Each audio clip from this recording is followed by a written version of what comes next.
এই দেশ নষ্ট করছে কারা? যারা কলম ধরা শিখছে তারাই দেশকে খাইছে। কথা বলেন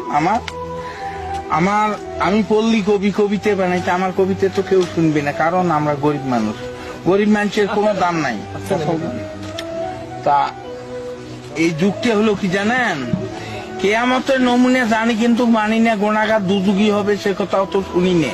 গুন্ডে পান্ডা হারাম কর তারে হলো তোর বিন্দু পরে মানুষ মারে তারে হলো দুনিয়া। কেয়ামতের নমুনা জানি কিন্তু মানি না।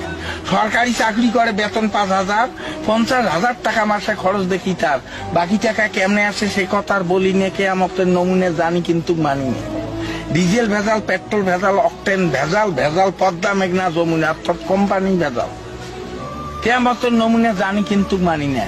ভেবে কয় রাধাবদর সরকার মানুষ হওয়া কি ছিল দরকার, পশু হওয়া ছিল ভালো, আখিরাতের কাজ করি না, অর্থাৎ পরকালের কাজ করি না। কেয়ামতের নমুনা জানি কিন্তু মানি না। কথা বলেন, এই তো হলো যুগের খেলা।